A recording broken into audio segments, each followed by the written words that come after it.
était chez lui, on était vraiment en mode scratcher, c'était pas rien d'officiel et tout, on avait une machine et juste on s'amusait avec quoi. Il monte un poste vite fait et tout, et il me dit bah vas-y maintenant tu me tatoues. Je suis resté figé 5 minutes et vas-y je me suis lancé. Moi c'est Anthony, mon pseudo c'est ODSK sur les réseaux, je suis tatoueur en ce moment, illustrateur etc. Je fais plein de trucs.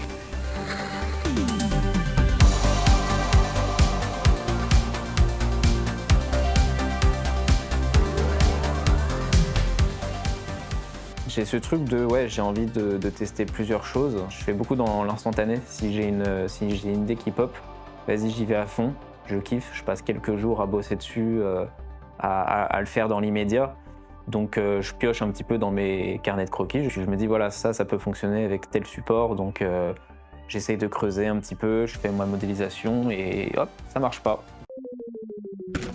Par contre voilà, si à un moment donné, je suis en mode ouais, là, il y a un truc. Là, je pense que je touche quelque chose. Vas-y, je le fais. Et je m'arrête pas tant que j'ai pas terminé.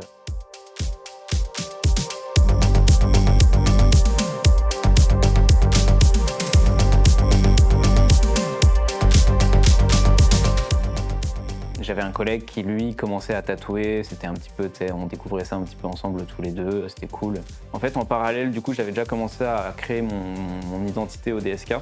Je faisais déjà des stickers, je faisais déjà des planches de skate, de l'objet, du print et tout. Des illustrations pour du textile. J'ai commencé aussi à faire de la 3D. Et en fait, quand j'ai quitté mon taf, je me suis dit, vas-y, let's go, je me lance à plein temps.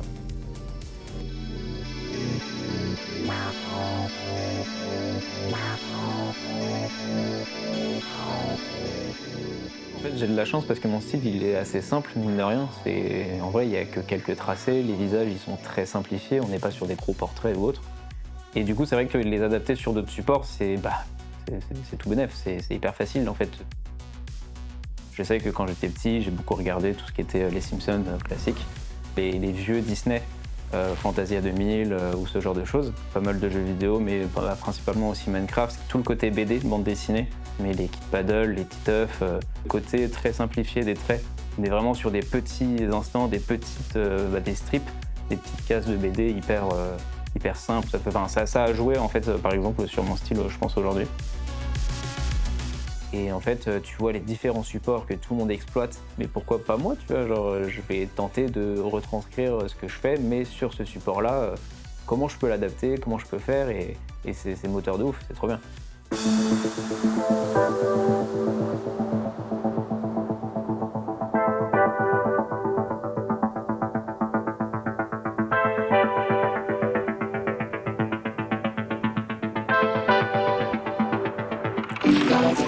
Comment je processe, qui je contacte pour ça, tout le côté de l'entourage qui est hyper important.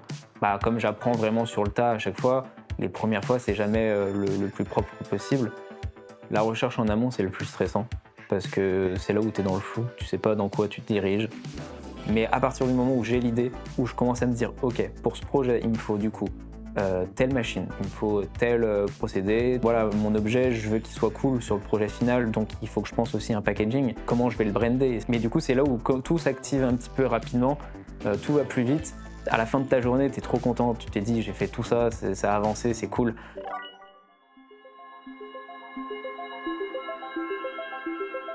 La partie qui me fait le plus kiffer, c'est vraiment toute la partie process. Et après, t'as le truc de l'objet final. Il est devant toi, t'es en mode ça y est, trop bien, je suis trop content, j'ai le truc devant moi. Puis après, je passe à autre chose. Je fais autre chose et ça déroule. C'est à la base un passe-temps et en fait, c'est devenu mon quotidien. Donc après, voilà, est-ce que je vais découler sur de l'animation? Est-ce que je vais découler sur un autre support? Genre, est-ce que je vais être menuisier après? Peut-être, on sait pas. C'est vrai que j'aimerais avoir mon propre atelier, d'être entouré d'une petite équipe de créateurs moteurs et de créer ensemble, de se faire kiffer pour pouvoir continuer à faire ce que j'aime, quoi.